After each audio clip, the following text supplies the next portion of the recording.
Tired of cigarette companies being unfairly regulated with restrictions other businesses just don't have? I'm sorry, I thought we lived in a free society. Honestly, what a bunch of Nazis. Does the thought keep you up at night that pharmaceutical corporations aren't charging you enough for their, for lack of a better phrase, magic potions? Yeah, 'cause the meds are keeping me up, man. But I don't have a cold anymore. Double the dosage just to be safe. Have you been looking around at the way our democracy is currently functioning and thinking, hey, everything is just fine, apart from most of the world's government's blatant discrimination against their society's most vulnerable members? Transnational corporations. Give them a break, Congress. They bankrolled Toy Story. And Toy Story 3. They also funded Toy Story 2. And now, these companies, which make hundreds of billions of dollars in revenue a year, need your help. Does it involve me sitting on my cookies? Bingo! We need you to not ask any questions at all about the biggest trading deal in recent history, which if existed in the 19th century and been enforced, the US would have been an agricultural producer today, as it could have never have developed.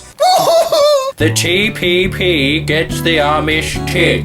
Too bad it wasn't enforced in the 19th century, because that would have saved the global elite a whole bunch of time. They wouldn't have had to write up any more secretive agreements to greatly restrict the freedoms we currently have online, because Steve Jobs would have been too busy giving hand jobs to cows. I squeeze, Papa. Look at my boy Steve, Ma. He done using his hands instead of sucking it out with his mouth. I also made apple sauce. I Squeeze is a multi-platform tool. Just imagine an alternate reality where Steve Jobs really did deliver on his promise to make life simpler.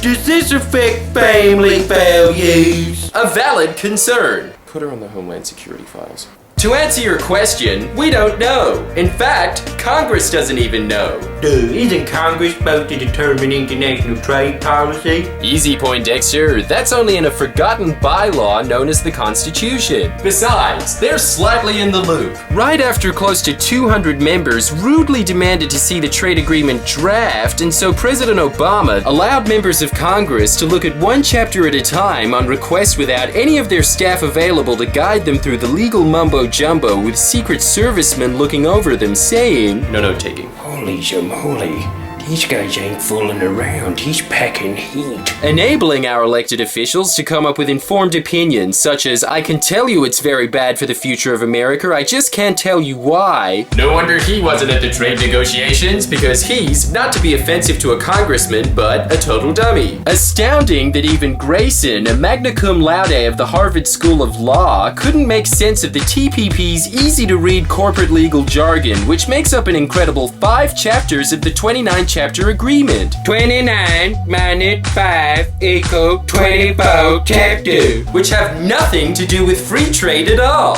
They probably just put a fantasy novel on the back because the first 5 chapters is so boring. You wish it was fictitious. This is real life. The other 3/4 of the agreement, which have been written with a deliberate attempt to keep it from the public's eye. I got a good feeling about this. You should. Your president is racing against the clock to sign over the government's control over matters like food safety.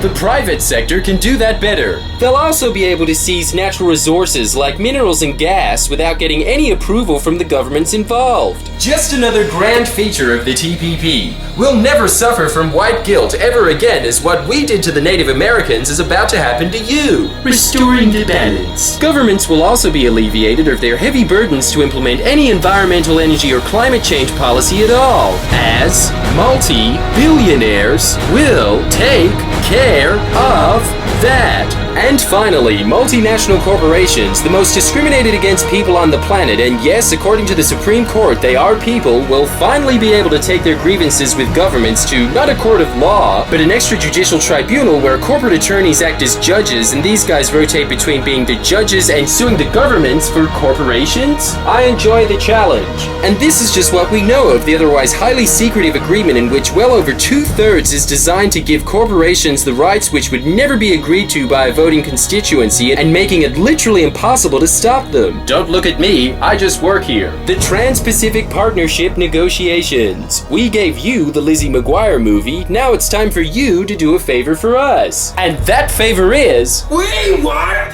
everything!